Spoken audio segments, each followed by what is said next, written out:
Coming to you from the city of the weird. Exploring topics from the esoteric and unexplored to dimensions unknown. Shining a light of truth on the darkest corners of our reality. Welcome to the Curious Realm.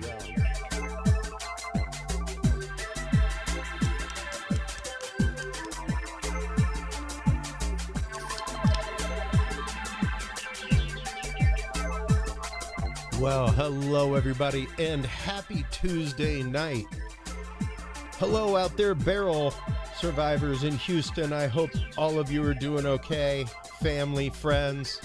Houston is my hometown, and man, it's always rough to see whenever hurricanes roll through. So hope all you guys are safe. Hope you guys are with power. If you're not with power, good God, keep the freezer closed, man. It's always rough preparing for such things. So take care of yourselves. Take care of each other out there, everybody. Don't go out and go looting, things like that. So we've got a great show tonight. In the second part, we are joined by Daniel M. Jackson to talk about Angelic Mediumship. I have been on his show Beyond the Veil a couple of times talking about my work in binaural beat therapy, things like that. And I have found his work in angel mediumship and angel communication fascinating. So we will be getting into that in the second part of the show tonight. In the first part of the show, our guest is the good Reverend Peter Panagore.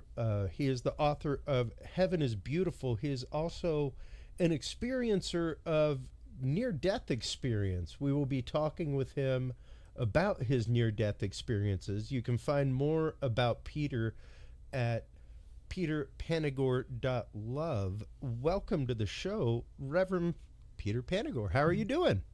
I'm excellent. Thank you very much for having me here tonight.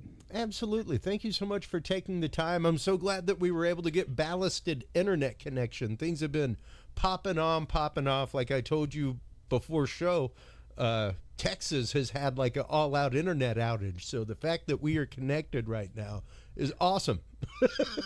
Yeah. Things are supposed to be. And you are coming to us tonight from one of my favorite places in the world, Boothbay Harbor. Like, I love Boothbay. It is absolutely a beautiful place. So thank you so much for taking the time tonight. Let's go ahead and start getting into things. How did you first come to have a near-death experience, Reverend? Well, I made a big mistake while I was ice climbing, and it cascaded into being trapped on the mountain in the middle of the night in Canada and the Rocky Mountains and freezing to death. So it all stems from a single choice. I chose to climb with an axe and a hammer instead of two axes because I couldn't come up with two axes. It was my first ice climb. I was a mountaineering backpacker, woods guy, camping in all seasons. This ice was unusual for me, but winter was not, and climbing was not unusual. Interesting. And how long had you been doing wilderness activity? I don't think I know anybody in Maine that doesn't do something like that, isn't out, skiing or just snowshoeing, even just hiking or just trekking, things like that. So how long had you been into wilderness outdoor activities before that happened to you? I started skiing when I was 6, and I became a Boy Scout, and that's where I really began my wilderness kind of life. I did a lot of camping in all different seasons, and then by the time I got to college, I started backpacking independently and without the Boy Scouts anymore, in the mountains of New England. And where I grew up, the house I grew up in, I lived outside of Boston, west of Boston, but there was a reservoir system, and my parents' house, backed up to a large wooded area, miles of woodland that went down to the reservoir. So I grew up next to the woods, and I played in the woods all the time when I was a kid. I had this love of trees and plants and birds and bees and all that stuff, and all seasons. And at what point did that go into the mountains? I mean, aside from hitting the ski slopes with family, things like that, at what point did you start venturing forth and climbing, things like that? When I was in college, I was in the outdoor club in college, and there was decent climbing in eastern Massachusetts. And so I climbed where it was decent. And backpacking was just something that I was doing since I was a kid. And I think my first backpacking trip without the Boy Scouts, I remember now, I carried an iron pan with me, which is like a really dumb thing to do, for like a 3-day trip, an iron griddle. Like and it must like have weighed like 18 pounds or something like that. But yeah, I did it with a buddy who's still a friend of mine. That's good. There's a reason he's a friend of yours. You were the one who always backpacked with a griddle. Well, I'd hang out with that guy too. Yeah, that's right. Well, the food was good. The food was good. It was good. Well, but you only make that kind of mistake once. Well, I was going to say, as far as mistakes that you only make once, it is one of those, like, you always try to prepare for things. You always try to give yourself preparation and have emergency plans in mind. Take us through that journey of the ice climb that day, and what landed you on the side of that mountain by yourself. Well, I had my climbing partner with me. I wasn't absolutely alone, and he had his ice climbing certification, lead climb certification. I didn't want to go back home for spring break. Okay. I had family trouble, and I wanted to go on an adventure, and I went to the outdoor club at Montana State University. I was a student there. And there was a fellow who had this trip planned for 2 weeks back snow caving in British Columbia, which I was familiar with, and a 1-day ice climb. And I was a climber, so there was a new technique for me. But Sure. I came up with all the gear that I needed, but I didn't own the gear. I had to borrow and rent, and I could only come up with an axe and a hammer. And so I talked Tim into doing this dangerous thing. And this climb was, it still is, it's right on the Icefields Parkway, maybe 70 yards in off the parkway in Alberta. And it's a famous climb. It's world famous. It's called Lower Weeping Wall. And when we got there that morning, there were about maybe 12 other people on climbing, maybe 10 teams. I don't really remember exactly, but we were the last ones to arrive. And we began our ascent. And because I had an axe that's much longer than a hammer, you can just imagine if the top of the hammer fits to the butt of my hand, and the axe is much longer. And so my climbing stride was significantly shortened. And I was physically fit. I could do the climb, but the problem is I had to grip the hammer the whole time. The axe, you can set it in the ice and then let go and hang on this strap, and the physics keeps you there. But with the hammer, I had to grip this thing, so I burned out my forearms, which was unexpected. And that slowed us down significantly. By the time we reached the top of the climb at the end of the day, it was a day climb.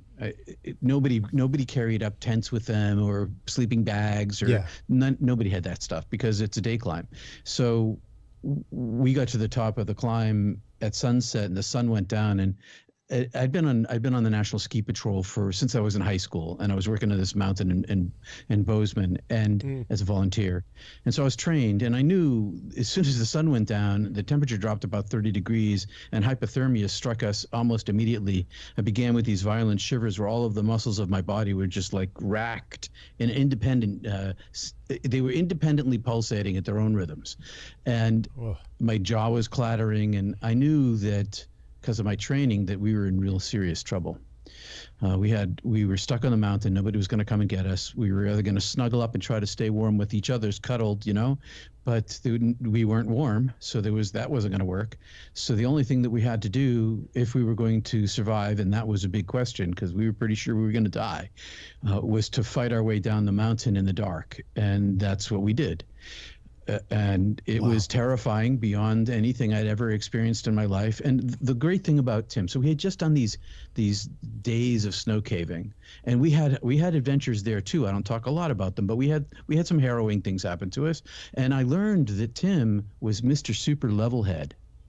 Never never blew his cool, never lost his, he never wigged out, nothing like that. And me neither. I'm just that way. And so together I couldn't have been with a better person to be able to contain my own fear while he contained his fear, while we tried to maintain our rationality as we made this crazy descent in the dark, 3 rappel pitches down, losing our capacity for reasoning as we went, because cold steals your brain, and everything was freezing. So that was the setup. And fine motor control to be able to properly rappel and control your weight on rope and belay everything else. That's tough. It took we had so much energy. I was skinny mini college guy, fit but no fat, and we had consumed all our food, and I knew that I was expending energy to move forward to stay warm. I knew that the temperature was continuing to drop, and so my time was being squeezed by temperature and the loss of energy through action. So there was not only the action of movement to keep my body warm, but there was, like you said, I had to super hyper concentrate on my fingertips to make them move. We reached a point in the night where we couldn't move our lips. Our lips were so cold we couldn't move them, but all the muscles were freezing. And this thing happened, Chris.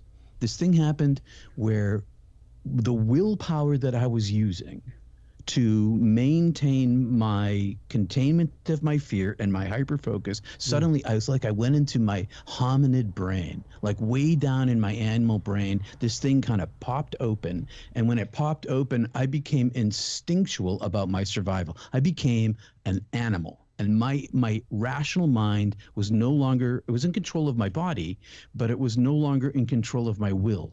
My will to survive went from this pressure from my mind making me survive to this reverse where I had all of the will and more.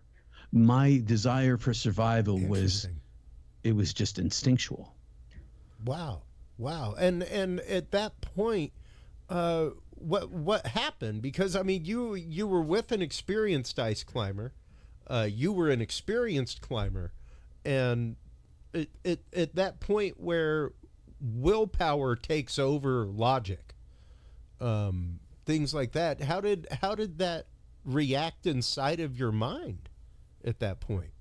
It relieved a lot of pressure. I was expending huge amounts of energy keeping my terror away, because there was we're in the dark on the ice, and there's 100-foot falls, and we're not secured. We're tied to each other, but there's nothing holding us to the mountain. And our coordination, cold steals your coordination, it takes your reason, takes your coordination. And so it was so terrifying. I was so terrified that even years after I came out of the near-death closet and I started telling my story, every time I told my story, I cried. And I wasn't crying because I came back from the dead. I was crying because the night was so spectacularly traumatic. And it wasn't until 2016 when I went back to face that trauma that I finally overcame it. I faced my shadow side. I went there. I had help. I didn't do this alone. And it was transformative for me, facing this terror of my life. Well, and how long was that climb down before your incident? Oh, it was most of the night. So this is March. We're north of Calgary. So it's a short day, long night. I don't really know. I know that by the time we self-rescued and got to the car, the sun was up over the mountain, coming up. It was bright. And but when I finally died, it was some hours before dawn, I guess. Maybe an hour, maybe 2. I'm not positive exactly. I was pretty dazed after. Coming back was a shock of an astronomical proportion for my self-understanding and the world that I had re-entered, which was not the world I had left, because I was a different person when I came back. And I could see in the world that I came back to was the same. It looked as before, except for that everything was made of light and this thin film of overlay of existence. It was, and that included me. So it wasn't like just outside of me. It included my own body and my mind. And I was trying to figure out what had happened to me, where I'd been, and where I was now. So that's kind of the bookends of the story. But in the middle, I finally, we were clipped into the mountain. So we come around this corner. We're one rappel to go. We're advanced hypothermia. I have the rope. I tie it to my harness. We're clipped in. I should say that too. I repeat that. There are straps that are iron pinned into the mountain with epoxy, and so I'm hooked in with a carabiner, and so I'm not going to fall, and neither is Tim. And so I've got the rope. I tie it to my harness, and I toss it out around this corner craggy thing that we had just ascended down. And as I pulled the rope from the ring that was up above, the rope got stuck. Like instantaneously, I pulled it and it was stuck, and I pulled it and it stuck harder and stuck harder and stuck harder. I tried to flip the line, I couldn't get it out. Oh, God. And so now we can't go up and we can't go down, and now I know I'm going to die. And because there's nothing we can do, and it's 150 foot fall, and we couldn't climb down because we couldn't do it if we were awake, if we weren't in trouble, and we can't do it because we are in trouble. And so I had this realization where I accepted suddenly. And when I accepted that willpower thing, that survival thing, it shut off. And I was afraid, but I wasn't terrified. I'd had some mystical experiences when I was a kid, and I knew that God was real. I was a Catholic Greek Orthodox Roman Catholic kid, but my mystical experiences were kind of filtered through those contexts. Sure. But for me, the divine was somebody who was real.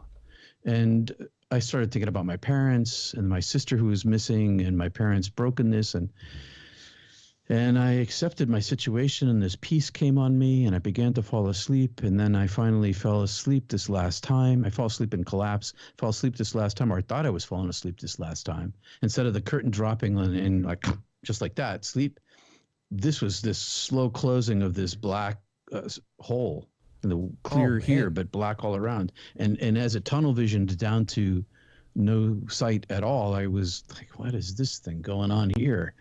And it went out, and instead of falling asleep like I thought, I woke up. And when I woke up, I had no more pain, and I was in front of my body but connected to my body. It was like poking out of my body, like a transparent cell from the partly in and partly out. And in front of me, where the mountain had been, all my pain is gone. And I'm not really sure what's going on, but I'm also not frightened. In front of me, there was this deep velvet darkness, and this velvet darkness was infinite. And like I said, I wasn't scared, but in the far, far distance, a single star appeared. And this star rushed toward me and expanded itself as it came toward me and communicated to me, you're coming with me. And I thought, I'm not going anywhere. I don't know what's going on here, but I'm staying right where I am. And it just pulled me right and collected me. And as it pulled me out, there was a severing that happened.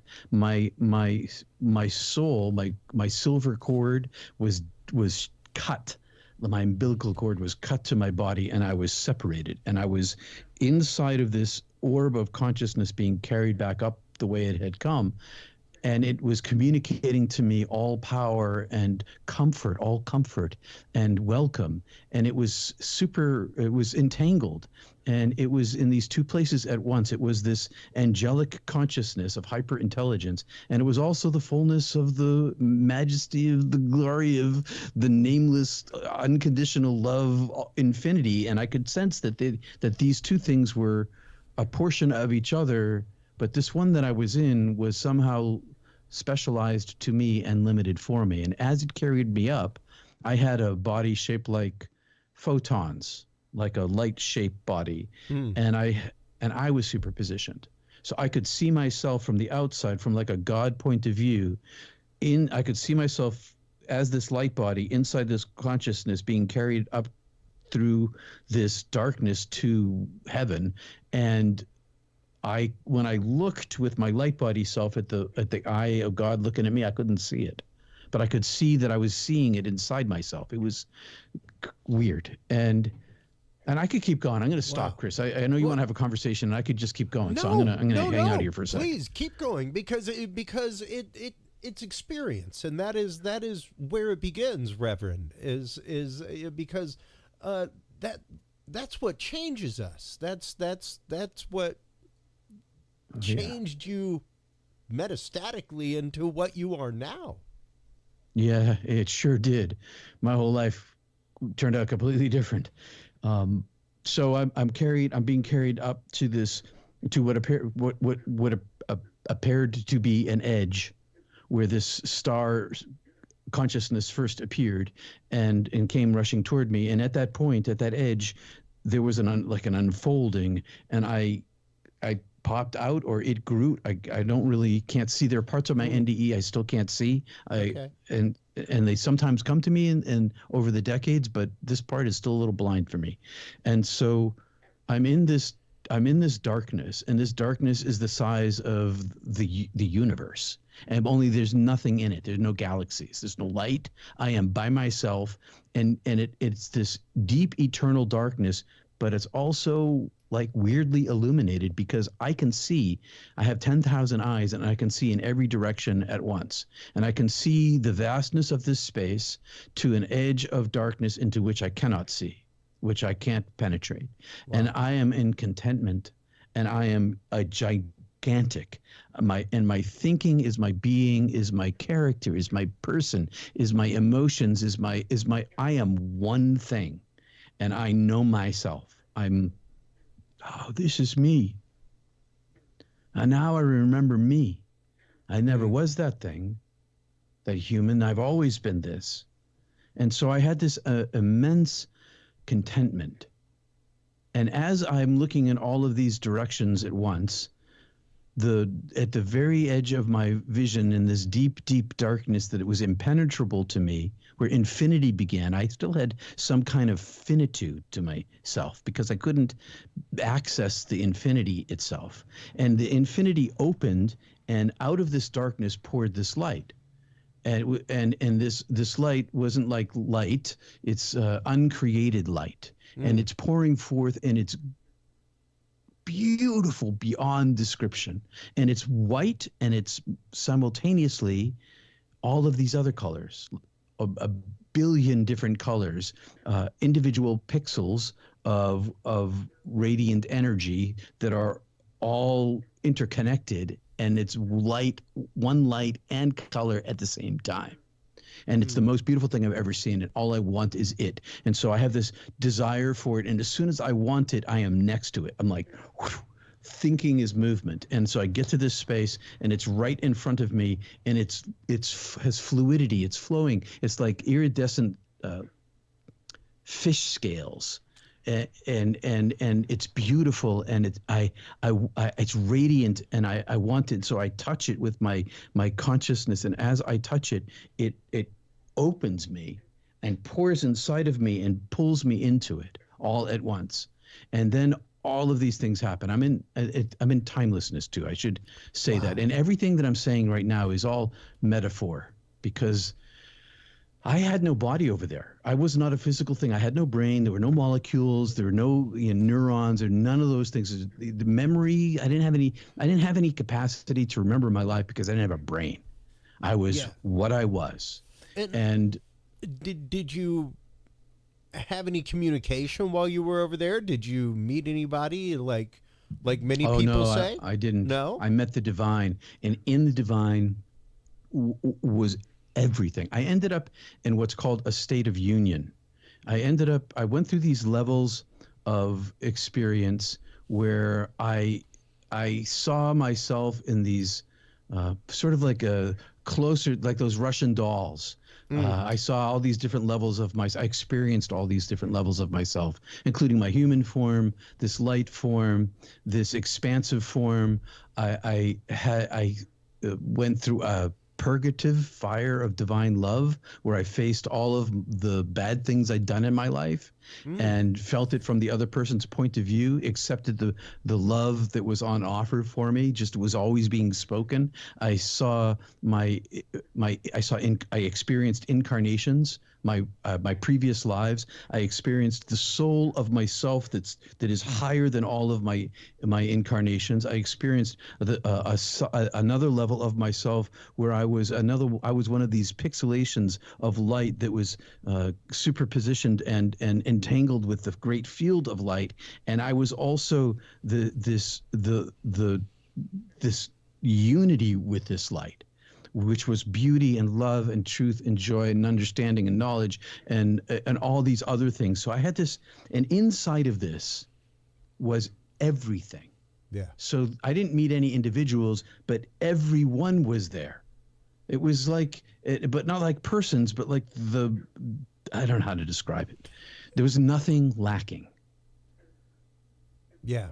Interesting. And I mean, I myself, when I was younger, had a very what I would consider to be divine experience. It's what sent me into the seminary, and that is what I have always explained to people, was that it was like I was bilocated to a place similar to what you are talking about, where everything was just light and acceptance, and I could feel the presence of everybody. And it is remarkable. And once again, it's one of those things that changes you when it happens. Any experience, like a near-death experience.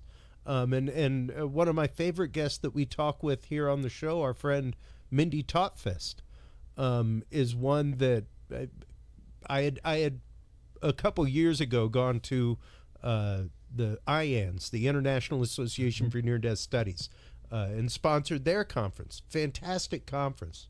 But she's one of those few people that went to the other side and experienced void. There was nothing there. And it's one of those, like I told you before the show, a lot of my show is about demystification. And so many people have a very preconceived notion of near-death experience and the other side. The idea of the tunnel of light, the voice calling to you, people from your life greeting you on your dog from when you were 5 years old being there, things like that. And it's so interesting. The majority of experiences are not that. They're very similar to what you were talking about, where it's you've gone somewhere and you're a part of something else. You're a part of something much greater, and it's not that you necessarily receive a message from a booming voice from the beyond, but you come back with a totally different understanding of the quantum physics of which you take part. And it's remarkable. Now, take us from that experience, being on the other side, being connected with that place of beautiful light and love, and coming back, Reverend. So after I went through all these different levels, I returned to a level where I could see my just finished life, and I could feel the presence, the pain of my parents. My sister had run away when I was 14 and she vanished. And so and when I said, what about my folks? And I was swept across heaven to our universe. And I'll make this brief. I saw my parents in live time, and also in a timeline of the accumulation of all of their suffering that had occurred as a result of my sister. And then I saw their future, two futures, future with me and future without me. And as I was witnessing this, I saw the length of my human life snap of my fingers in time. And as I'm seeing this, I see that with me, they suffer. Without me, they suffer greatly. And because I see the length of my life, which is snap of the fingers, I say, maybe I could go back and help them. And the voice Yeah. is saying, well, it's time for you to come, but you can go back if you want to. I say, well, can I come back here to this paradise bliss? And the voice says, yeah, you can come back here. I say, well, then I choose to live my life. And it says, you won't live your life. It throws me out. So I got thrown out, and on my way back, I was being carried by the same angelic light, and I was being made mud again, being compressed, being like densified. And then I had to make a choice between a million different doorways, in the center of which was a beam of light. And the angel said, choose a door, choose light, choose light, choose a door, choose a life. And so I wanted to choose the light, but I also kind of wanted just to be also a human. So I didn't choose right in the center of the beam of light. I chose off to the side because the light is all there is. And so I go, this door opens, I go down this tunnel, and in this tunnel, there are 10 million doorways, and they lead to all these other tunnels with all these other doors. So all these choices. So there's this huge field of probabilities of with a kind of a tube, but there's all these other probabilities that come with me. And I get to the end of this tube, and there's my body. The angels sticks me inside, and it's like getting shoved into a sarcophagus full of pain and like, what is this thing, and why did I choose this? And then my brain came back online, and Tim was bending over me screaming, crying and yelling, totally lost his cool, obviously. Why? Yeah. You don't die, don't die, don't die, don't die. And then I opened my eyes, and he's like, you were dead, I thought you were dead, you were dead. And he pulls me back up again, and I don't have any idea what's going on. I don't know who he is. I don't know where I am. I don't know what I am. All I know is that I'm not what I was, and I'm much, much smaller. And then I had this distinct experience that stays with me, where I am above myself, seeing me in the world. So I'm like, I'm like remotely operating the drone me, and I'm like distanced from myself, and everything is made of light. It's not light out, okay? Sun hasn't come up yet, but everything is like everything is made of light, and everything has this thin veneer of existence, which is all that anyone can see except me. And that was the biggest thing that I had to figure out how to deal with immediately. How do I function in a world where I know I'm strange? I don't know who I am anymore. I don't really know where I'd been, but I know that this thing is with me. And it was, so No. the rope came free, and we descended. The rope came free because when I fell to die, I fell off the cliff. And so the rope, that's what I figured. Okay, I don't know for a fact, but that's what I figured would happen. And the rope came free, and then we descended. Maybe it was a miracle, maybe it was both. But wow, and now you're still connected with the person that you spent that night with, correct? Oh no! No! We had a terrible ride back. We spent time in jail. We got arrested, paid our way out. Oh my God! I totaled the car. I hit a semi and blew the car into a smashed in mess. Wow. And neither of us got hurt. But the hard part of me telling you this is that I wasn't at the wheel. Tim was. Oh man. And he had driven on the wrong side of the road earlier in the night, and he wanted to drive, and I was a wreck. And so I just slept. And when I woke up, he was on the wrong side of the road, and we barely missed his headlights of somebody. He'd fallen asleep. And so hours later, I wake up, I see the same thing, and I jerked the wheel this time because he didn't believe me. But I was wrong. Wow. And we missed the front end of the semi and smashed onto the rear wheels. And so the next morning, we begged our way into a hotel. The Mounties helped us out, and we spent the night on a floor. And we're in the middle of nowhere, and there was like one lodge, and they let us sleep in front of the fireplace. And out before dawn. And Tim, we had enough money Tim took a bus, and I hitchhiked back. But then back to Bozeman, and then Tim said his dad had bought him this car. And so his dad said, you can't ever see this guy again. You're done with him. Yeah. And so that was that. Wow. And I mean, obviously things happened rapidly after you came back? Had you had a chance to tell your friend what happened, what you experienced on the other side, no, anything like that? no, How long was no. it before you shared your experience with anybody? I told one of my childhood friends on a backpacking trip in the White Mountains, but that was after graduation from college. And then I told my brand new wife, my 12-hour-old marriage. I told my wife 12 hours or so into the marriage, and which was, and I anyway. And then I kept my mouth shut for 20 years. I told one other guy because something happened. Something happened that I had to tell him, and he's still a friend of mine. But yeah, the reason I ask is because that is one of the things we discuss regularly on the show is the aftermath, the fallout sometimes of these experiences, relationship-wise, family-wise, things like that. There are reasons why people, why these things are deathbed confessions, why people so often do not come out during their lifetime and share these things, even with the most intimate people in their life, Reverend. it's true, and that's because I was too, for 20 years, afraid.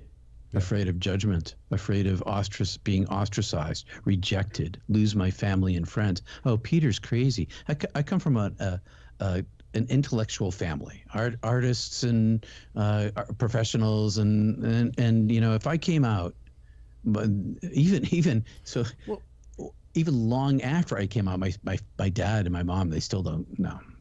My dad died not believing me, and my mom wondered. My dad wondered why I was wasting my life sometimes. Well, it's hard. It's hard, especially whenever it's something like that. That once again, so indiscriminately changes your life. Very much. And spiritually changes your life. Like you said, you were brought up going to church, attending church, things like that. As you grew older, were you still a person of faith? When this happened to you, were you a person of faith? No, all my faith went away. All of my belief systems were gone. There's no belief in heaven. There's no brain to create a construct. There's no structure. There's no religion. The divine is love itself. It is love itself. And I can't, unconditional, immense, eternal, infinite welcoming and beauty. And all religions are founded by mystics, and then all the people who aren't mystics create the religion. And so you can mine religions and find mysticism, but it's hidden in the depths. And so when I came back, all my beliefs were gone. And so I didn't know what to do with myself. I was going to go to graduate school in architecture, family business and all that, but I couldn't. And so I thought about the monastery. There's a Trappist monastery. I learned meditation through them way back when.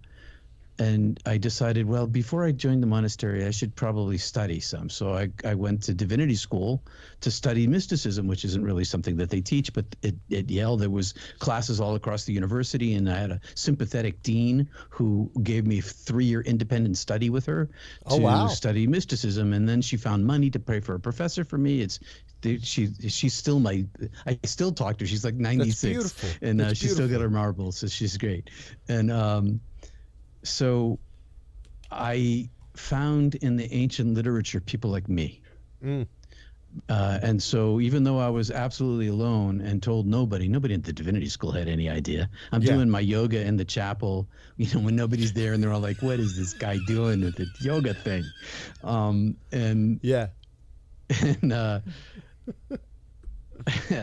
I found ways to open myself up back to the divine, and have continued on that path for the whole of my life and hid inside the church. So this dean talked me into, I was going to get my doctorate and teach at a university, but she said, Peter, you have so much compassion. And I'd been working with a bunch of different kind of jobs where she became aware of what I was doing. And so she said, you should be a minister. I'm like, all right, maybe I'll give it a 3-year try. So I jumped in for 3 years to this denomination, liberal, ordained gays and women, way before everybody else did, and all that kind of stuff. Social justice, I could get behind that. And and then we were married, and then we got pregnant, and I stayed in the ministry for decades, practicing my internal life and continuing my studies while serving the people not only in the church but outside the church, like the community of anybody who needed help. I'm there to help. And so I was the community ombudsman, and my choice not to go into the architecture eventually led to my dad's firm getting down to him in the end. Without my presence, it didn't go the way that it would have gone. Wow. And so although he was happy about his work, nobody understood why I was doing what I was doing. And when I was a minister, I was this like long hair, barefoot, don't really care how I dress or look. I was not. I just didn't care because I died, and nothing. That just didn't matter to me. Yeah.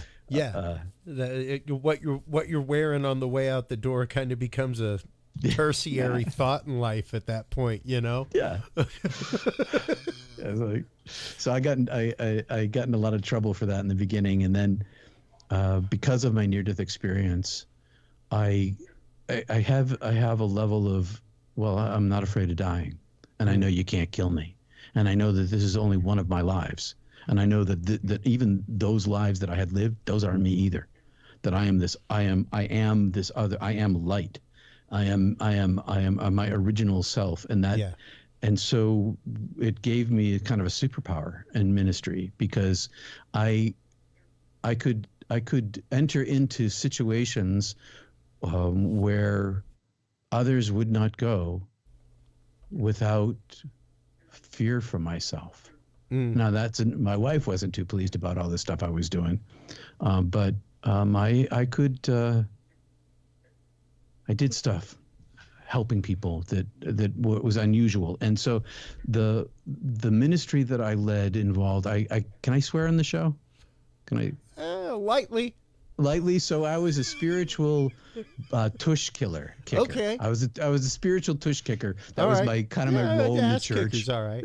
Okay, that's kicker. You can ask that was like, if I had a business card, I was gonna put if they would have let me, I would have been like, Reverend Peter Panagore, this denomination, this church, spiritual ass kicker. But they wouldn't let me do that, and so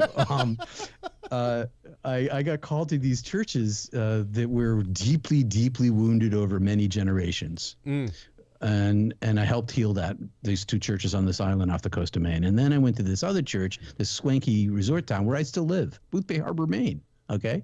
Yeah. So the congregational church there had a major multi-generational embezzlement going on, and nobody knew. I mean, they knew. The people who were doing it knew, but and the whole place was poison. And so I got called into this place and eventually helped uncover the crime and took a beating in the process. Wow.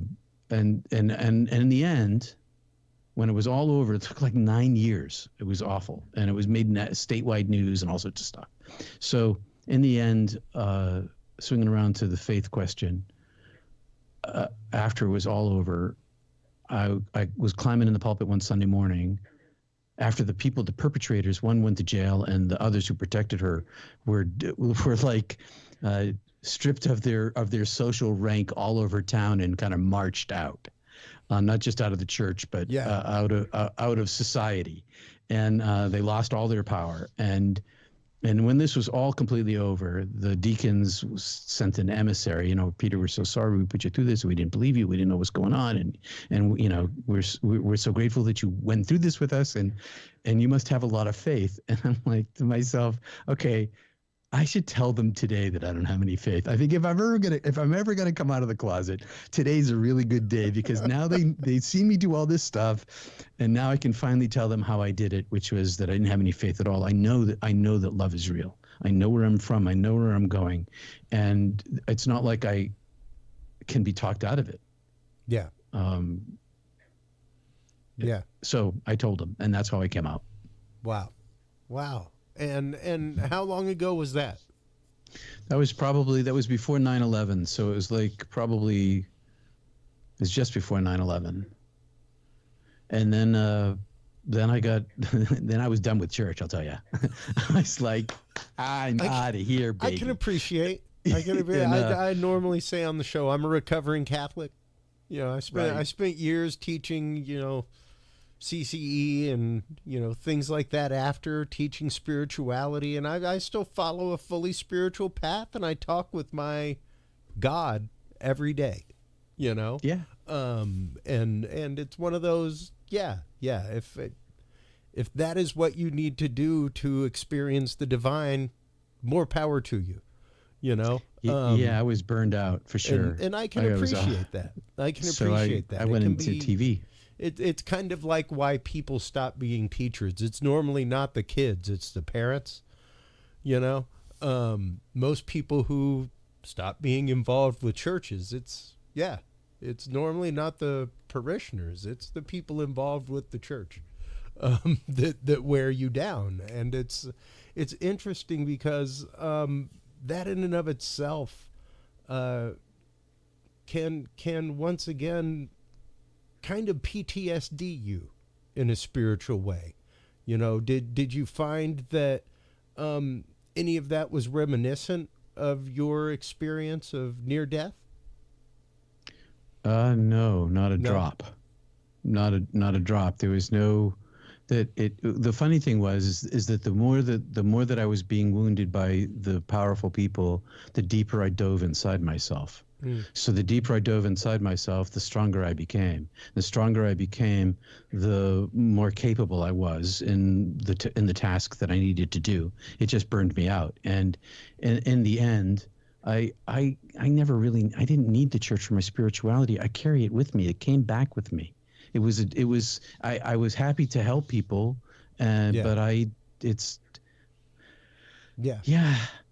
have a temple inside myself. I don't really need to go anywhere, except for nature. I love nature. And you help people in different ways now, even now with your yoga classes, things like that. Like you have a fantastic yoga class coming up. I've been teaching Kriya Yoga. I practiced Kriya Yoga secretly.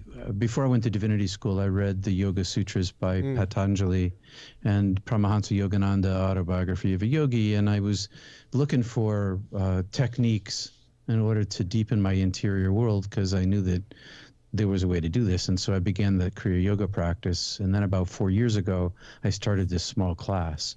And so I run a small Kriya Yoga and Yoga Sutra class on Tuesdays on Zoom, and I'd love to see you there. Anybody who has an interest in single-mindedness, single-minded meditation, and interior journey, non-attachment to self, and the oneness of being. And Kriya Yoga is a practice of prana movement, not for an end into itself, but to expand a space inside oneself to be a container, a containment for the divine oneness of being. And that was the promise of Yogananda, and that was the promise of the Yoga Sutras, that I believed them. And I started that practice, and now after 40 years, I began to teach. And I began to teach because I died in 2015 of a heart attack. I was in the hospital when this book came out. The Heaven is Beautiful, this bestseller. And when I was there, I kind of got readjusted again. And when I came back to my community here, I stopped going to yoga class, and all the teachers were asking me to come back. And I said to the teacher, I said, I love you guys. You're my friends, but I'm practicing on my own. She told me that the reason why she wanted me to come back is because when I'm practicing in the room with everybody, doing in my own interior journey, my energy field transforms the entire space. Wow. I go so deep into the whole space is transformed, and everybody knows it. And nobody's talked to me about it. And she said, well, that's why we want you to come back. And I said, well, I'd love to, but I'm not gonna. I've got I appreciate that, but it was the first time I understood that this deep practice of energy, prana movement and expansion and non-attachment was experiential to other people. I could feel it everywhere. I know through my practice that it enhances my relationship in the like a bubble of heaven I live within. And I came back with a singular sense. When I was on the other side, I had one sensory. I talked about seeing, but seeing was hearing, was sensing, was understanding, was thinking. And when I came back with this field of singular sensitivity. It's what I hear, it's what I see, it's what I taste, it's what I smell, it's what I feel. And this practice expanded my bubble so that my presence, what I feel of the light in the world is more intense. And that's what I want to be able to teach people, because you don't need someone in between you and the divine. There are tools that one can use, that you can discover the big guru inside yourself and let it lead you. And not an energy movement, a single-mindedness. They are big tools in that trick bag. Yeah. No, absolutely. I was going to say we have about 6 minutes left with you. In that time, what message would you have for other NDE experiencers that maybe haven't shared their story with other people? What message would you have for family members or friends of people that may have experienced an NDE? Well, to the friends and family, do what doctors do. If you don't believe them, believe that they believe it. And better than that, that's good, but better than that is to listen as carefully and as deeply as you possibly can to the feeling that you have while they're telling it to you. And maybe you can catch a glimpse of the truth of it yourself. And allow them to talk, because this is a radical situation in their lives. They are not the same person they were before. And in the NDE, take your time, brothers and sisters. It takes a long time to integrate back into this world. It's a whole self paradigm shift. It's not one idea that gets a paradigm shift. It's the whole identity. And so give yourself some grace. Talk to other NDErs. Talk to people like me. I help people who integrate. I did it for my whole life by myself. I help people. That's what I do. I have a counseling service that does that. So seek someone to talk to. And when you talk to people and you feel them out, if they don't want to hear it from you, don't waste your time. But if they want to, if there's a glimmer in there, tell them your story, because what happens is when you tell them your story, they participate in the same light you do. And so because they have the light inside of them, when they participate with you, there's a little extra boost of bubble there of light, good for both of you. But as Jesus said, don't throw your pearls before the pigs. Be careful who you talk to. Yeah. And protect yourself if you need to. And you're not crazy. You're not, flat out, you are not crazy. And the last thing I'll say is having an interior meditative practice. All of my NDE friends who've been at this for a long time, we all meditate in one way or another. Pick a practice. The more you center into yourself, the more stable you'll be in the world. Yeah. Beautifully said. Beautifully said. Because it does take that connection with yourself and understanding what that cog in the universe concept, and the idea that you are a cog, you are moving things in the universe. You're a part of that constant mechanism in motion, and an essential one. And that goes beyond this corporeal being. As we say so many times on this show, we are all, literally by all physics that we know, a unique vibration. That's it. We are a vibration that is attracting physical matter to us. We're 90% empty space. You and I, despite being across the country right now, are sharing an electron field, Reverend. So yeah, we sure are. That's physics. So this is illusion. This is an agreed upon illusion where we're at right now. So we need to examine that. We need to examine our place in that illusion, and why we buy into 90% of it and let ourselves be stressed by it. So, yeah. Thank you so much for your time tonight, for your very, very candid sharing of your experience. I'll just say this, especially because I would love to have you back on my show to explore this deeper.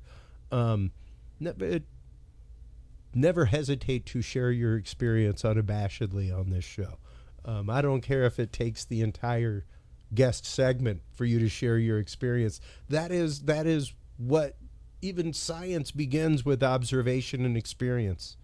So without that, we have nowhere to go with conversation. We're here to understand each other's experience. So thank you for sharing yours tonight. I greatly appreciate it, Peter. Well, thanks for having me, Chris. Absolutely. Any last messages before we go? Let everybody know where they can go to sign up for your online yoga course, where they can go to find your books, all that kind of good stuff.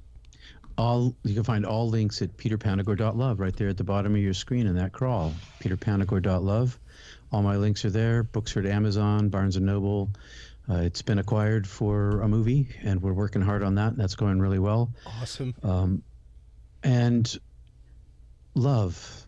Really, that's all you need is love. I know that's the Beatles, but that's really all you need. It's the treasure of life. It's the treasure of heaven. If you never meditate a day in your life, if you're kind and compassionate, if you live goodness in the world, if you seek the light inside yourself and inside of others, you're all good. Absolutely. Thank you so much for that. That is a beautiful message to end this on. Take care. Stay safe up there in Booth Bay. Hope you weather the thunderstorms well. Thank you. All right. And you too. Take Blessings care. to Houston. Absolutely. We'll be in touch very soon. Have a great evening. Peace. Man, what an incredible story, guys. I mean, seriously, just the idea of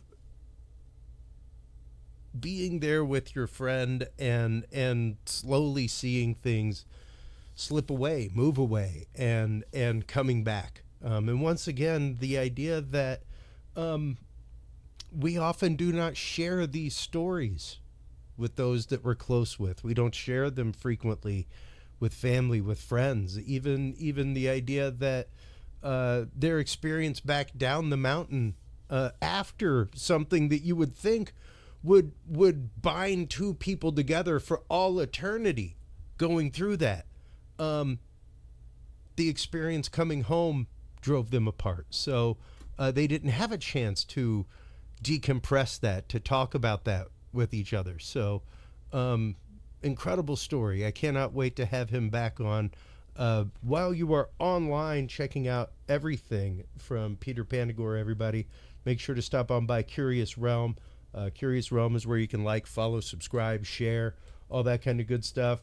Curious Research is where you can find our all-new field observation and encounter log. If you are out there in the field doing paranormal research, doing Sasquatch hunting, UFO hunting, things like that, stop on by and grab our pocket-size field observation and encounter log.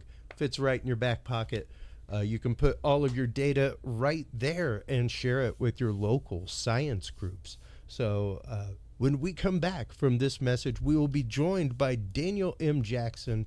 We will be talking about angelic mediumship, how he came in contact with the angelic realms, how he communicates with them, and the messages that they give to him right after this. Attention all Ground Zero fans. Aftermath.media is celebrating our 4-year anniversary with a spectacular deal just for you. Wow! For a limited time, you can get an Aftermath Premium yearly subscription for only $79. That's right, just $79 for a full year of exclusive content, ad-free listening, and premium features. Dive into a world of incredible stories, top-tier journalism, and the best in entertainment. Whether you're a longtime listener or new to Ground Zero, this is the perfect time to join the Aftermath family. Don't miss out on this amazing anniversary special. Visit Aftermath.media today and sign up for your Aftermath Premium yearly subscription at just $79.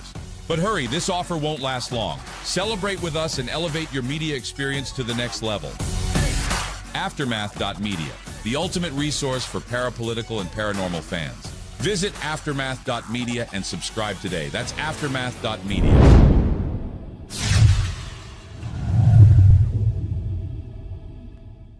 The key to good science is good research. At the heart of good research is a good data set. With the field observation and encounter log from Curious Research, you can easily keep track of your investigative information all in one place, making it easier to review cases and readily see comparisons and contrasts between them. Whether out in the woods squatching, in a back room gathering EVPs, or using high-tech gear to track UFO, UAP activity, this easy-to-carry, pocket-sized scientific data log is the perfect companion for any field researcher.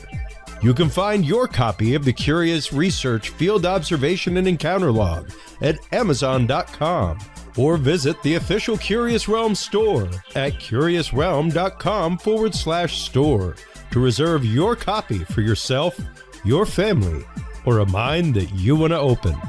That website again is curiousrealm.com/store.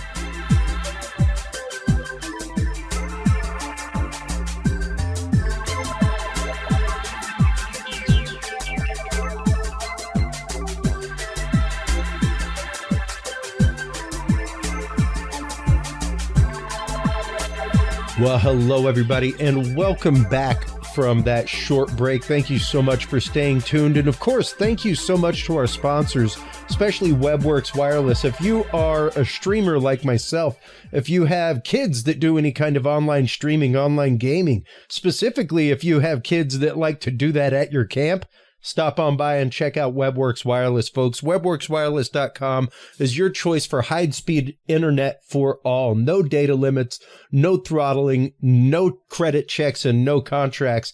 I am here to tell you, Curious Realm has been using WebWorks Wireless since the beginning of our live streams, since about episode 3. And they have been amazing. We have benchmarked their technology all across the country and never had a dropout, never had an issue. Stop on by and check them out. WebWorksWireless.com is the website that you want to go to. Our guest in this segment is Daniel Jackson. He is a medium, he is a channeler, and he is also the author of The New Beginning, My Awakening as a Spirit Medium. You can find his show Beyond the Veil at beyond-the-veil.com.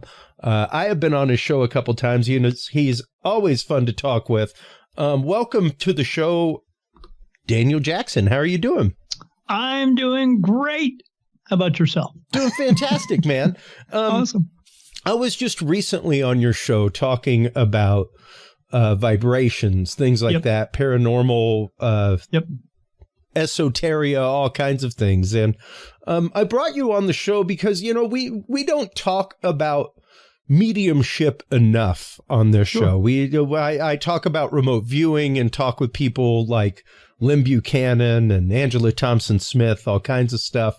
We talk about paranormal and UFOs, UAPs, but we don't really get into clairvoyance enough, I don't think, especially when it comes to channeling and mediumship. It is something that has always fascinated me. I will never say that I channel or am a medium, but I definitely do dream work, and I definitely like search my dreams and go to sleep with intent to pull answers out of the ether. Absolutely. So to speak, which I guess is a form of that. But explain to the audience exactly what specifically your form of mediumship is, Daniel, and how you came to it. I have seen spirit ever since I was 3 years old. But there's a point, or not really a point in my day, I don't ever not see spirit. I see spirit all of the time. It doesn't turn off. It doesn't go away. I don't just see people. I see dogs, cats, horses, cows, fish. I see other beings as well from other worlds. I don't just see them walking around in just this here on Earth. I am also able to see into different realms of what we would call heaven. It's just another place, but that place is all about positivity. And I see into what we would call the earthbound realm or the low energy realm. And I see everything walking around in there, everything being as it's being in there. As far as the channeling part goes to it, I am brought messages They put thought into my mind. In the very beginning for me, when I found out I was a medium, which was 7 years ago, I was being brought messages about 5% of my day, and now it's up to 90%. So, meaning that I am only 10% of my actual self doing the human things that we do. Everything else that is going through my mind 90% of the time is being brought to me from spirit, but not just general spirit. Even though they do talk to me, they either talk to me or around me. All my information is brought to me by what we would refer to as archangels. They are not men with wings and shields and swords by any means. Okay. I see them. I see their actual true form. They don't actually show their true form to regular people, because if they did, it would scare the crap out of you. And they don't only just bring me information into my mind, but they literally physically touch my face for yes and no answers. And I feel a touch going across my eyebrow or another spot on my head. That's yes. And when I get touched, it feels like a tear running down my face. That is no. And in the beginning, it was 2 archangels that are touching me, and now it's 65. And I know the names of who is doing it and when they're doing it, and sometimes it's multiples at the same time. Now, is it the case that different angels communicate to you for different purposes, for different things? Yes. How do you recognize an angel by touch, Daniel? Because a touch comes in, and when the touch comes in, I immediately hear a name inside of my mind. I write that name down. I have a Word document that has all the names written down, but I know most of them in the sense that when I do get touched, I feel a swirl on the top of my head right here, and that's Archangel Michael. I have a archangel named Helen, and when she's here with me, she'll touch me on the back of my head, but she is here when she is trying to calm me down from something, and I feel it. It feels like she's rubbing the back of my head, and I've always liked that from a woman, but now I know why. It's because she is doing it. I also have touches from Raphael. I have 2 Raphaels. One that touches me here on my right eyebrow, and another one that it's closer to my the side of my ear. Uriel, Gabriel, they all touch me in different places, every one of them. And whenever who is touching me, I know exactly who's touching me. I get one touch that's right here down the center of my forehead. Although not an archangel, I'm being touched there by Jesus. And I've been touched right here on my eyelid, where the eyelashes meet. And I've only been touched there 6 times. But I've also seen him 5 times, and he's spoken to me 8 times, and that's God. Wow. And say what you want, everybody. I understand. It's hard for the average person, Daniel, to grasp and really to get. I'm getting a little choked up right now just thinking about it, because especially whenever you say God, I have had my moments where and specifically what set me down my path of studying not just my faith and my religion the way it was at the time, but to where I am now in the path of study of world religion and esoteria and everything. I attribute to one day where I was bilocated to what I can only ascribe to be heaven, or the presence of what I know to be my God. Correct. And that touch, that feeling is unique beyond anything else in my life, beyond the feeling of fear, joy, happiness. It's remarkable, and it's very distinct and very unique. And yes, something that the 5 or 6 times it's happened since then, whatever is happening, I 0% doubt and move forward with 100% fervency.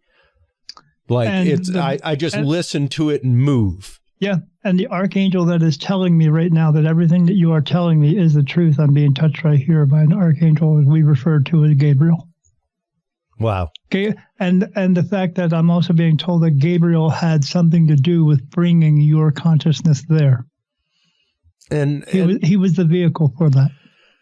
Now let's explore that for a minute. How does the average person become touched by an angel in that kind of way? You don't want it. It's not pleasant by any means. The very beginning stages of that, I would see them next to me. I would be lying in bed. Now I can only see lights of beams of light coming up out of the floor. They were a bluish white, and they were going up out of the floor and through the ceiling. Anytime if I had turned my head to actually look at them, I couldn't see them. I could only see them out of my peripherals, and they were there. So in the beginning of that, that's the only way that I saw them. I don't see them like that now. I see them directly in front of me, and they do not look like what you would think they would look like, because they are not what you think they are. And you know, getting into that, there is some very interesting imagery that has occurred. Of course, I mean, being a cradle Catholic, I'm very familiar with the idea of guardian angels, the ranks of angels, all kinds of things. However, the idea that we have of cherubim, that kind of stuff, the idea of an embodied man with wings or female with wings, right? Not the case. Yeah. It's like saying Jesus was white. Right, not the case. Yeah, not the case. No. Sorry. So, and you know, whenever you do even look with at guardian angels, not the case. We don't have guardian angels. We do have angels that watch over us and are trying to bring us information in order to do certain tasks throughout the world. But if you had a guardian angel guarding you from everything in the world, what would you learn? You would learn nothing. Yeah, and that's what we are here to do. We are here to learn and here to fulfill a purpose. But if you had one if he's going to guard you, why isn't he only guarding you from one specific event, and why isn't he guarding you for your entire life? Yes. Because if you were being guarded, you wouldn't learn anything in this life. Yeah. And it's also one of those, you know, like we are uniquely given free will by the Creator. So yes. To remove that, even by angelic grace or protection, correct, would be beyond the job, quite literally, of the messenger, the angel itself. Yes, and that's absolutely what they are. And free will is given to you. So in a sense, where God nor Jesus or God is going to punish you and banish you to a bad place for something he gave you, because he gave you that free will in order to make choices in your life. And God, being that omnipotent being, he would know if we were going to make some bad choices. And if he knew we were going to make some bad choices, then we would think that maybe he would put a limit on those choices.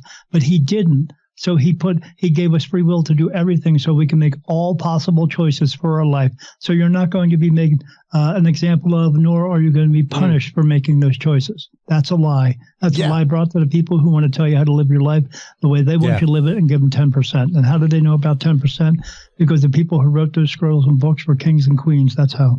Yeah. And, you know, I regularly bring up the fact of even in the seminary, one of the Psalms that we read weekly and daily, Canticle of Zechariah, where it talks about being a priest in the order of Melchizedek of old. Those are the guys that wore the gold plates, that guarded the Sanctum Sanctorum, the Holy of Holies, the untouchable Ark of the Covenant that was direct connection to God. And they in one of my the visions they show me all the time, because they bring me messages. They showed me a golden plate that had my name on it at a previous lifetime that I was in, and it said the word Peter on it. Interesting. Now, and they told me to go back and look at the Last Supper, and I was the third one to the left or to the right of Jesus. Oh, Peter. Wow. And, you know, when you do look at biblical examples specifically, most examples, even whenever you look at the examples of the angel Gabriel coming and speaking to Muhammad, most of these encounters happen in a state of fear, Daniel. Correct, even because they want you to be in fear. Even whenever they appear in human form. Correct. They warn the people, like, please don't be afraid. Don't be afraid. And I mean, like you said, the typical biblical angel doesn't look like what we are ascribed to with art, architecture, things like that. They are much more terrifying a being if you look at them. Yes, especially the ones that and how many archangels do I have with me? I have all of them with me. There are some mediums that can work with archangels, but they don't have as many as I do. And when I see archangels standing around me, I see 8-foot praying mantises standing around me. Wow. I also see some that look like owls and some that look like lizards. I only have a few that are with me that look human because it takes a very long time in order to become an archangel. But or what archangels refer to as lesser angels, because they just have less responsibility, and they were what we would refer to as just angels. But yes, they don't look like people whatsoever. They don't have swords and shields and all that stuff. Yeah. And in the real big sense of thing, the big lie that we've always been told that they are fighting a battle in heaven. How would they be fighting a battle of heaven if we've also been told that everything bad is in hell? So what would be in heaven that they would be fighting with? Nothing. Yeah. It's a lie. And I have always ascribed to the fact that this is the realm of heaven, one of the many realms, spoken of heaven that the battle is taking place in. Of course. Yes, we're just learning to learn our lessons and fulfill our purpose, and it's the reason why we come back is not that God is punishing us, because God doesn't punish us. We punish ourselves with the decisions that we make. But we only repeat this lifetime over and over and over again because we have not fulfilled the purpose in the amount of time of which God would like us to do. So that's why he knows he can bring us back over and over and over again, because no one lives to be 150. Besides, at that point, it's going to hurt to pee, and who wants to be here for that? So, Truth. True. Now, Daniel, when was the first time that you consciously had this experience? Because I'm sure it happened to you long and many times before the first time you realized what it was. When was the first time that you consciously realized what your experience of communication with angelic beings was, and what was the circumstances of it? Well, I've always seen regular spirit my entire life. I've always seen them, like I said, since I was 3 years old. My family and I grew up in a town in New Jersey that had a battlefield in it where the Hessians fought. And so, but the other houses in the area were also having paranormal events, ghosts coming around, spirit. But it was when I first found out I was going to become a medium. I didn't know I was actually going to do that as well, because I was seeing so many paranormal events within my home. As I explained it, my wife went away on vacation for 2 weeks, and I saw everything you can imagine in a scary movie happening in my home for 2 weeks. Unimaginable things. I saw the Hat Man. I saw green and red mist pouring out of the walls. And I would hear them, see them. I could feel them, smell them, even taste. But it wasn't until I had a conversation with one of these other mediums that I met up with later on, because I had a paranormal group come to my house. They got so much information when they came to my house that they were supposed to come back for a 2-week big reveal, and they never returned. They quit on my front lawn because they got so much information. They were afraid. They even said they wouldn't come back into my house. And it was more like everyone around me was living next to a poltergeist to the 10th power. But that type of situation. But it wasn't the house, it was me. Because there's something that I have that no other medium has. And you'll never hear anybody claim it, and you'll hear it on your show and go, yep, I've never heard that before. But it was when I had this one talk with a particular medium who told me I had to have a talk with God and sit down and talk to him and let him know if I was going to move forward with this ability or not. And when I chose to, that's when this experience came into fruition of archangels touching me. And that was 7 years ago. And this was right as I was turning 50 years old, because this was meant to come to me while turning 50 years old. And it's a time period that was meant to happen.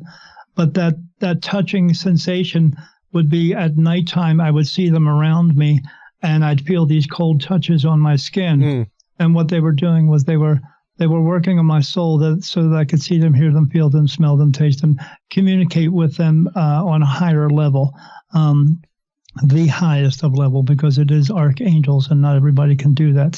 There are a lot of mediums and practitioners out there say they're talking to archangels. They're actually not. They just want to do that as a business strategy to get you to come in. So they touch me. And how do I know they're not working with them? Because of when I described to you, they did not go through. And this is what happens when you do go through this. After the touches, the next day I would wake up with more information. But when I would wake up, everything was coming out of me from both ends. So I was throwing up. It was coming out. Wow. It was coming out everywhere. And that went on for a few hours. And few hours and then turn into a few days. And that would go on twice a month. And that happened once every 2 weeks and twice a month for 3 years. Wow. That's what I signed up for. That is what it is like to be touched by an angel. Wow. If you feel anything else and that doesn't happen, you're not being touched by an archangel. Now, you said prior to this experience, prior to realizing that it was archangels that you were dealing with at this point, that you had seen spirit your whole life. Explain that. Is that more like spirits around you? Were you able to communicate with them? Did you gain information from them? Not really. This was just me being a child and being in a home with my two brothers and my sister and mom and dad. And again, where that battlefield was, we had these three spirits that were in our home. And there was one time when my sister was getting ready for school and my mom was helping her do her hair, and they were standing in front of a mirror that was a full-length mirror on the door. And when they stood in front of the mirror, there was another woman standing in the mirror, and she had on a colonial outfit. They would move glasses and ashtrays throughout the house. We would see shadows on the walls. So that type of thing. I had a friend when I was 10 years old. He wanted to come over to my house, and because he wanted to witness it for himself. And we were just sitting at the kitchen table eating sandwiches, and then the stereo turned on, and then the volume just went right up to 10. And I never saw someone turn so white as a ghost before. He would tell everybody at school, "Oh, this happened," and I would laugh to myself because he turned white and ran out of my house, and he never came back. Yeah. So you had been not necessarily communicating with spirits, but been in the presence of them and knew what they were. Yes. Your whole life. But throughout my life, my girlfriend and I were sitting watching the Rocky Horror Picture Show, and she was at the foot of the bed and I was at the other end. And I was in my 20s. I was around 27, 28. And as we were watching, something about maybe 4 feet long and about 3 feet thick and kind of snaky looking, white and silky, came out of my closet and snaked its way across the room, and then got to the other side and disappeared, and it was gone. Did and then she see that as well? And looked at me. Yeah, she looked at me. She said, "Did you see that?" I said, "Yeah, let's get the heck out of here." But yeah, so all kinds of instances like that. I was in my grandfather's room because he lived with my mom and dad and I, and my sister was staying with us for a couple of weeks, and she had a pet ferret. Oh, that thing was annoying. And it was, I thought it was making all this noise because I was laying on my grandfather's bed looking at pictures of my grandmom who had passed away, and it was making all this noise. And I kept sitting up and telling it to stop doing that. But it was making a squeaking noise. And when I sat up one time to tell it to stop, my grandfather's rocking chair was rocking back and forth, and my grandmother who had passed away was in that chair. And she turned and looked at me, and then her eyes got real big, and then she just disappeared. And so I was having all kinds of apparitions happening around me all the time. or even like driving down the street in my car, I would get a real chill right up my spine, and I'd start looking around, and I'd see that I was riding past a graveyard. Wow. Yeah, it doesn't turn off ever. It's been this way my entire life, but I'm used to it. What do you think the catalyst was for change there, Daniel? Because at some point, it went from passive to active in your life, and I mean, going both ways. Went from passive to active, because it's not like it doesn't seem like the other experiences, like they were attempting to reach out, attempting to make contact, something like that. It seems much more like, you were there as things were passing, Right. Like I was witnessing it for myself. It wasn't until my early 20s when that changed. I was playing in a rock band. I came home from a very late night, and I crawled into bed, and when I did, something laid down next to me, and I felt the pillow squish down, and that happened 3 or 4 times, and then the 5th time when it happened, I sat up to see what was going on. When I did, whatever was there picked up the blanket that I had on top of me, and it brought it up to the ceiling, and it shook it over top of me, and then it dropped it on top of me. It was at that point when things were starting to change, and they were becoming more physical than anything else. And it was just a progression. It progressed more and more and more to not just physical things, but also hearing voices at the same time as well, and messages coming through. And what do you think the catalyst was to opening that door from that experience to working with archangels and to archangels making contact? Turning 50. Through you. Turning 50. That's what I am told was the reason why, because having this ability and having what I have now had to happen at a particular time, because the information that they are providing me needed to come out at a particular time within our human existence here, this realm right now. Wow. And what messages specifically have they given you? Messages specifically to deliver, or is it more of a personal message for people that you see and meet to change things in that way? Okay, I get both. Okay, a lot of the messages come to me. They were coming to me first when I was meditating, but I no longer have to meditate anymore, because now I just close my eyes and the message is already playing as though it was already turned on and just going, and I see it go by. And it's in real time. And most of the time it's either in what we would consider like a movie, or it's in cartoon form. But I also see spirit on a regular basis too. That doesn't turn off as either. But some of the messages are personal for people, and some of the messages are for everyone, where one of the messages, again, is we are here to learn lessons, and we are here to fulfill a purpose. And the purpose is not what everyone thinks it is, especially the people who say, my purpose is going to be this, and that's your ego talking. That is not your purpose. And your purpose is going to be, as they tell me, everything that I'm telling you is what they tell me. And our purpose is, we're not here to become a doctor or a lawyer or a teacher. That is a occupational choice that you're making. Your purpose is, we are here to help each other just for the sake of helping, not because you can, but because you should, but in a way that you're going to help someone to do something they cannot do for themselves, or helping them to figure it out. Or you're also helping God's creation, where in a way where you might be driving down the street in a car and you see a dog in the middle of the road, and you either go over and help the dog and help maybe find its owner, or bring it someplace, or maybe even take it home, or you do what everyone else does and they just go, it's just a dog, and they drive away. Yeah. When you fulfill your purpose, that is what's going to get you your golden ticket to go home and stay home. And if you have to return, it's because you didn't do that enough. Because as I described to everyone, you have all these other practitioners.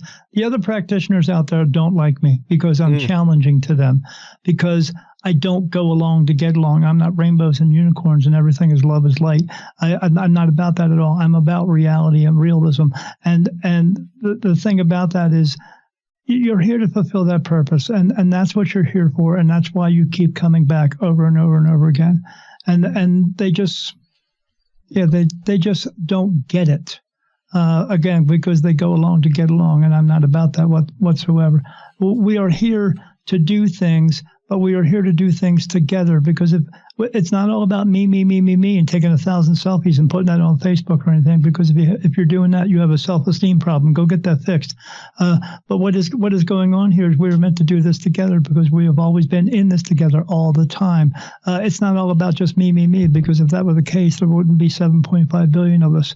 There would only be one. Yeah. Yeah. It's kind of like saying that we're supposed to be homogenous and all supposed to be the same. Wow. That's a whole lot of things that have to be the same. Like it doesn't make sense. It doesn't make sense for 7.8 billion things to be homogenous and the same. Yes, working together to help each other, to help. The true reason of Jesus being here was Jesus did not die for your sins, because God, we were all created from God, from a part of him, which makes our soul a divine soul, as well as Jesus was. Jesus was here to tell us that we were all divine souls, and we can all live together and be free and share everything and live as free men and women and take care of each other. But it was the powers that be that saw him saying, hey, this guy's taking our control and our money and our taxes away from us. So they put him on the cross and tortured and murdered him in front of everyone to make an example out of him. That's what Jesus died for. He died for being a free thinker, is what he died for. Not for, because you are a divine soul, and divine souls, we don't do anything wrong, but you live in a world, and you also do have free will to make choices. And some people make different choices than others. And that's it. I say it pretty regularly on this show and just out in the world around us, Daniel. The beautiful thing about America is you have that God-given right to wake up and make any stupid decision you want. Yes. That you, like God-given. Absolutely. Like literally declared on paper. One of the first things, like under God, you can wake up and be stupid. Right. That's okay. Yeah. Like you don't have to make a decision that somebody wants you to make. You don't have to do that. And it's interesting how, once you start breaking apart those big red words in the Bible, you start getting a whole lot closer to Hebrew mysticism. You start getting a whole lot closer to things like the Kabbalah, where it is teaching you manifestation within the universe, where it is teaching you that you intrinsically take part in the creative process that created the universe. And you don't have to pay somebody for a dove to go be burned for you to manifest something. Correct. You can do it yourself. In a sense, I tell people, if you can think it and feel it, do it. And why not do it for yourself before you pay someone else to do it for you? If you can. If you can't, go get that expert. But if you can't, do it yourself. And we got into that somewhat last time I was on your show. Just the idea of, we in the West have this twisted idea of other people completing us, of us having to live up to somebody else's expectations, which may not make us happy and fulfilled at all. At all. And then we wonder why we have problems. We wonder why that endemically affects our health, why it affects our sleep cycles, why it affects our brain and weakens our like literal filtering ability for data. Like it's a windfall of situations, because you have literally at that point given your consent into that system. Yes. And where do all those windfalls and where do all those choices come from? So this is another thing that I know that is going to be hard to accept. But every choice, every moment of the day, every thought that is coming into your head is actually coming from God. So people say they want a message from God, or they want an answer from God, or they want an answer from an angel or an archangel. Every single thing that comes into your mind is absolutely coming from God, but he also, and all the possibilities of everything, but he gives you the choice of which one you're actually going to do. Yeah. That is within the human part of us, because we actually all have something within us that is part of God beyond him creating everything. There is a part of your DNA that scientists cannot figure out, and they call it junk DNA. It's not junk. That DNA is God. And that is within all of us. And that's the connection that we have with him all the time, everywhere. So no one is ever alone. Yeah. We have people around us, but you also have spirit around you all the time. But every thought process, even as I am speaking right now, as the things that are coming out of my mouth, and they're coming out that fast because God works way faster than that fast. Everything is coming from him, but it is my choice to say what I choose to say at that moment, as well as the next answer that you will give me, or the next part of what you are going to say is being brought to you in a divine way. But it's your choice to say which one of those possibilities that you want to say, which one of those answers that you want to use. It is all from God. Everything about us is God, but again, we have that choice. And it is not just me and you. It is every single person, every single thing, every living being on the face of this world and every world out there. Everything is brought by God, but he also gives you the choice to choose the possibility that you're going to use. Yes, which may be bad. Which may be, you know, but is it bad? Because it's not just a choice that you made, because what works for you doesn't always work for someone else. There's no right and wrong. There's no failure. There's no mistakes. There's none of that stuff. It's what works and what doesn't work. And what works for you may not work for someone else. And you have to figure out what's going to work for you, because there's that term that says, God bless you. Well, he did. He put you here, but he wants us to figure out the rest.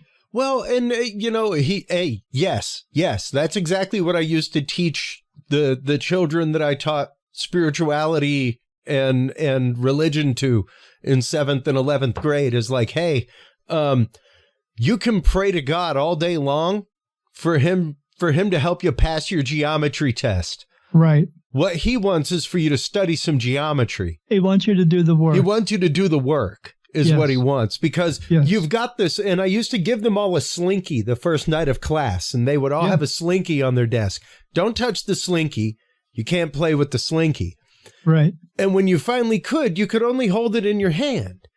And it was like, look at all there by all physics. That is potentiality in your hand. Right. It does nothing until you push it. Right. It cannot slink. It can't go back and forth. It can't go over stairs, over in pairs, over the neighbor's dog. Nothing like that. Can't do any of it until you push the slinky. In the same way that we base our economy on two things, it's called paper and rocks. We have dollar bills and gold, but those dollar bills and gold actually have no value until it's placed within your hand. So what does that mean? The true value in this world is not rocks and paper. The true value is us, and we are tending to forget that. Yeah, it's what wields the rocks and paper. Yes. Otherwise, they're just inanimate objects. They do nothing without our motivation and without our doing something to them. Yes, without our consent into the system. That's why I don't put any pictures on my wall of art, because it's just a picture. You may tell me it's worth $5 million, but I see a piece of canvas with ink on it. Big deal. Yeah. Yeah. And I get that. Yeah. And granted, I want to caveat what you're saying, because I can hear my listeners right now. I can hear people, especially my very spiritual listeners, saying, like, God doesn't tell you to do bad things. That is not what Daniel's saying. What Daniel is saying is that voice in your head that you just heard give you some negative self-talk, keep playing that forward. You know, in therapy, they call it playing the tape. Like, okay, well, play the tape forward. How's that going to end for you? Bad, right? That's going to lead you back down your addictive path if you play the tape forward. So the thing is, it's the fact that God is presenting you all the possibilities, including the horrible. Because if you don't see the horrible, then good God, you may end up in the horrible. If you don't see the horrible or have the possibility of the horrible, then you wouldn't have the choice of making the horrible as well. Exactly. And some people choose the horrible. Some people wake up and maybe they get a negative energy from a negative spirit telling them to go out and kill someone. And someone actually says, okay, I'll do it. And other people go, no. And sadly and horribly enough, Daniel, the lesson that you may be having to learn at that moment might be creating the horrible so you don't ever create horrible again. Correct. You know, correct. But as you and I both know, we don't. We say we are going to learn from that, but we don't learn from that because we have a man out there. Again, he was a man, but his soul did go to heaven. And I know people don't like to think about that because they probably think he went to hell, but there is no such place as hell. But Hitler killed all these innocent people. He murdered all these innocent people. And you would think from that experience, we would have learned from that. But did we? We still go to war, don't we? We do. Still go to war. We still persecute people in the same way. We still absolutely have many of the same thoughts and tropes going on in our society today. So, a lesson has not been learned. And, you know, everything is choice. When you start looking at things that way, you know, one of the things I've been, especially in all the shows that I've been on talking about my music and vibrational work and things like that, we by all ninth grade science, Daniel, are vibration. Yes. That's what we are. We are 90% empty space. We are not a physical thing. You and I right now, despite distance, are sharing an electron shell. I'm sure my listeners could quite literally carry on the rest of this verbiage, but it's the idea that when we begin to vibrate an octave higher, we'll no longer attract this physical matter. Correct. And we'll be in a different dimension, still the same universe, different dimension, doing other things. Correct. You know, and all these things are connected. We are connected to the vibration of the universe. You know, we are connected to every living thing, every little bug and every little plant and every little speck of dust. We are connected to everything. That is one of the most beautiful things that I ever learned was from Kabbalah, and the idea that because we were breathed life into, we take part in the creative spirit. Yes. Which breathed life into the universe, which spoke the universe into being, which means our words are valuable. Our words hurt more than actions. Yes, and they are valuable to those who find value within them. As well, I tell people, God did not create words. He gave us an ability to make sounds, so you can say any word that you want to begins with the letter F that doesn't sound like fire truck, and he really doesn't care, as long as we're not putting that negativity on someone. But that negativity is only going to hold value if you allow it to hold value. Someone can call me horrible names all day long, but I can just choose to not get angry over that and not let it have any value on me. And you know, I've got you for about another 13 minutes. Beautiful number for our conversation right now. Actually, I love the number 13. It's fantastic because it's awesome. 4. It's 4 numerologically. But it quite literally, I think one of the phrases that people have taken out of context for a long time, and I've come to this understanding all of very recently, just dawned on me one day, the whole concept of the commandment of thou shalt not take the Lord's name in vain. Oh boy. So many people interpret that. I mean, how have you been taught to interpret it? Don't curse. You're not taking his name in vain because God nor Jesus is their actual name. We cannot pronounce their name well as we cannot pronounce our own soul's name, because your soul's name is actually a sound and vibration of which you cannot produce because you have a voice box. So we've all been here many times over and over and over again, although my soul's been here the longest. But the name that is given to you by a human is a physical name that's being produced by a physical part that's coming out. So you've been here many, many times over and over and over again, of which you've had many, many different names, but you only associate with the names you are now. But when you go back home, if you do go back home, because not every soul goes home, sometimes they stay here in this low energy place. But if you do go back home, you'll be recognized by those many names. But someone may also call you by your actual soul name, and your actual soul name is actually a sound vibration. It's going to be more of a that type of thing, and you're going to feel it, and someone's going to call you that, and you're going to turn around and know that's you. In the same sense, God also has one of those, because we only use the term God as being an all-powerful being.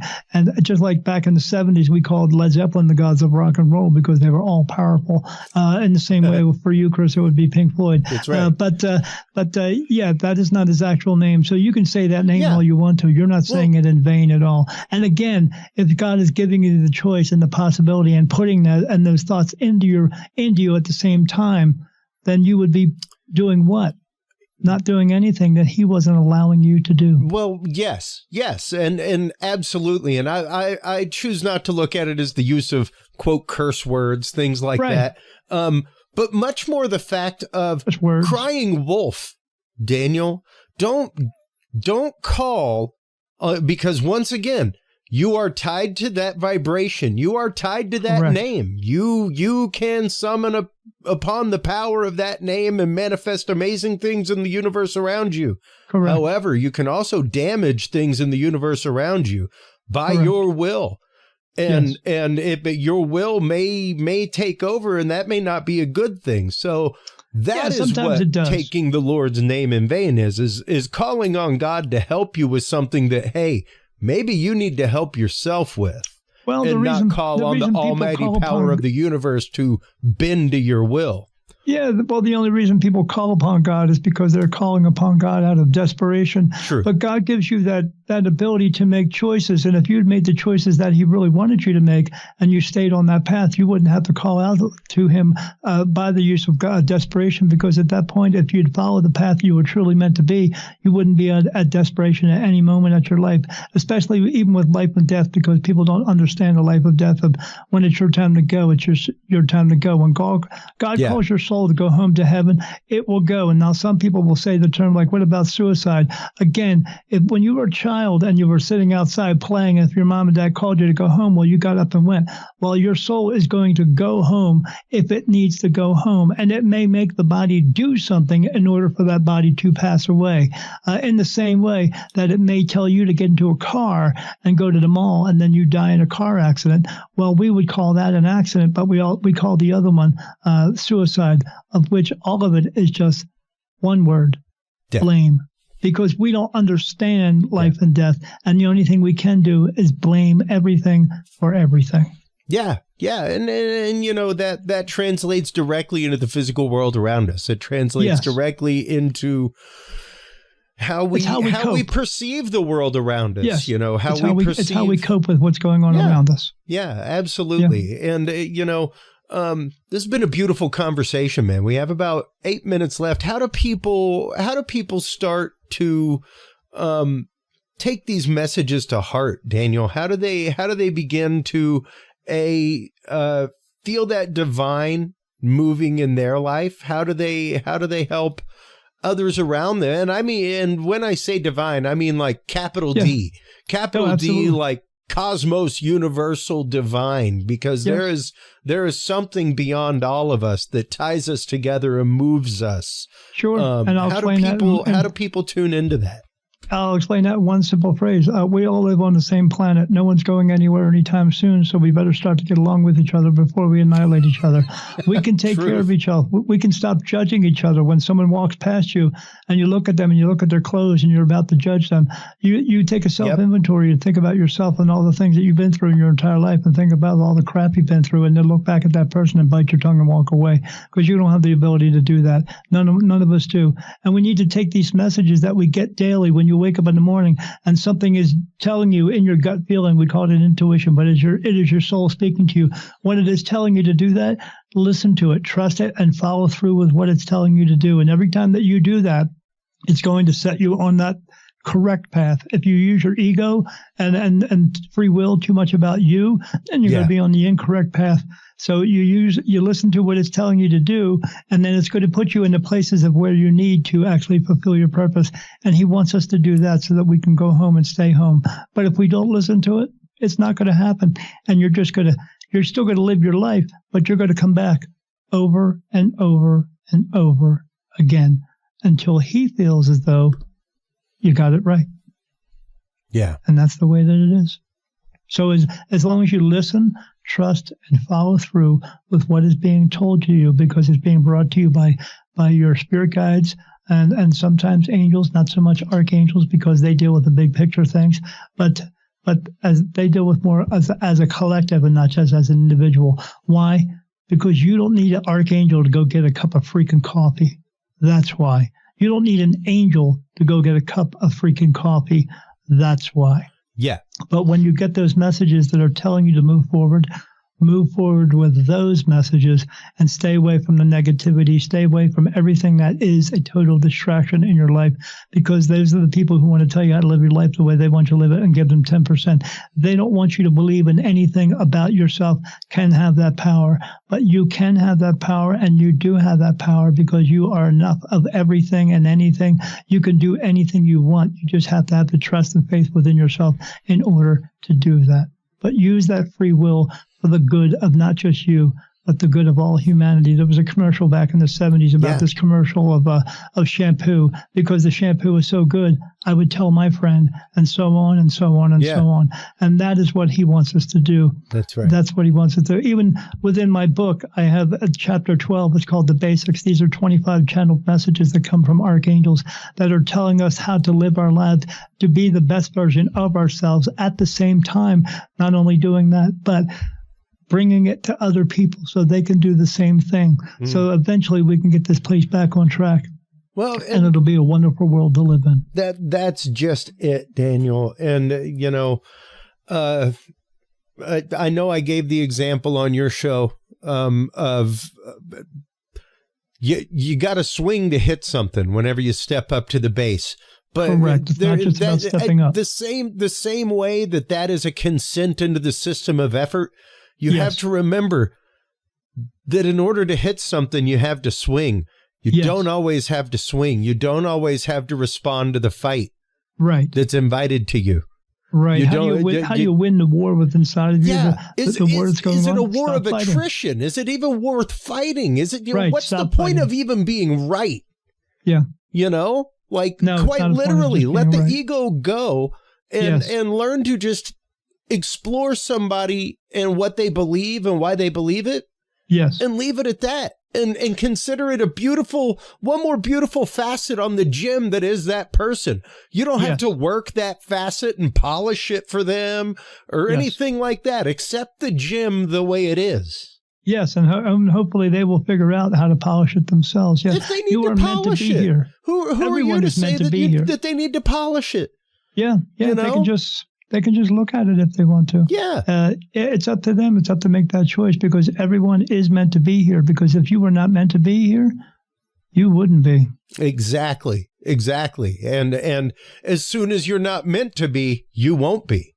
Absolutely. When it's your time to go, it just is. Your vibration will be plucked one octave higher. You will shed the mortal physicality with which you are attracting now. The meat suit.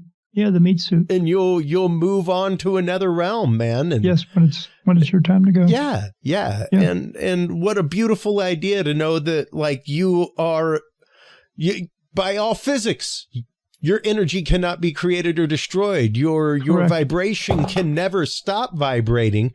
Correct. It can only move location or change frequency. Correct. So, focus on that, folks. Know that you are a frequency. Know that your frequency matters. And without your frequency, the beautiful chord that is the universe would not exist. Daniel, let everybody know where they can go to find out more about your show, Beyond the Veil, where they can go to buy your book, where they can go to book sessions with you if you have sessions. Sure. They can book a session with me if they want to get a reading, if it's just a general reading, or as though they feel they have this ability and they want to move forward with it.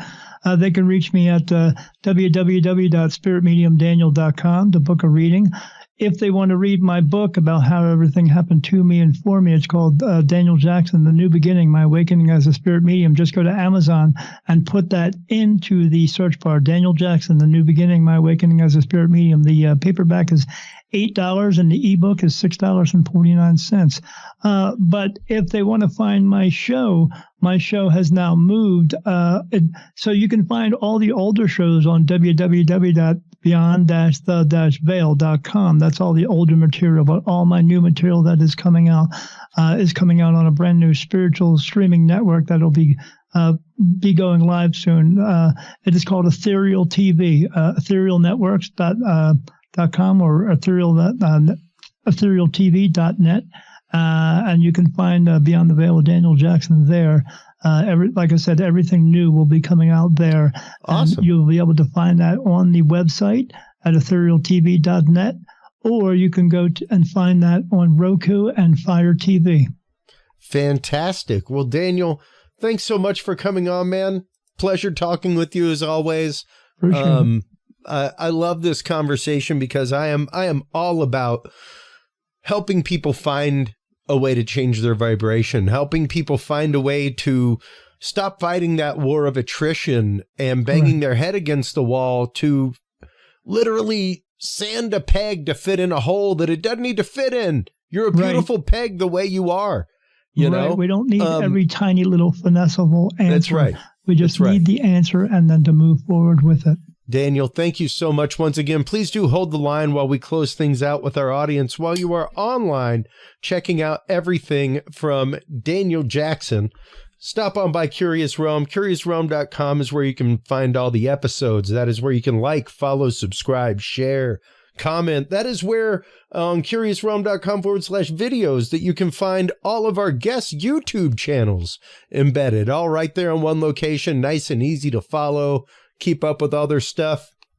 You can also go by CuriousRealm.com/store. That's where you can find all of our guest books. That's also where you can find our new book that just came out from Curious Research, folks. That is the Field Observation and Encounter Log. If you are a paranormal investigator of cryptozoology or UFOs, UAPs, this is a pocket-sized field guide for you to catalog all of your data as it happens real time in the field. So stop on by, check that out. It's available on Amazon. It's available on Curious Realm. Thank you so much, as always, for tuning in, everybody. It is your open hearts, your open minds that make the world a better place. And without our open hearts, without our open minds, the conversation doesn't happen. So remember, take care of yourselves, take care of each other, and stay curious. We'll talk to you soon. Bye-bye. Thank you for tuning into this episode of The Curious Realm. Stay tuned for more guests, forbidden topics, and hidden truths. Follow us on social media by searching Curious Realm. To download the official Curious Realm app and view the Knowledge Vault, or become a sponsor of Curious Realm, visit our website at CuriousRealm.com. Curious Realm is available on your favorite podcast and video services, CuriousRealm.com, as well as KGRA Radio, APR TV, and the official Curious Realm app for Roku devices. Curious Realm is a proud member of the Ground Zero Media and Aftermath Media family of podcasts. For more great shows and members-only content, visit aftermath.media today. Thanks for listening. Stay curious, and remember, the other side is always watching.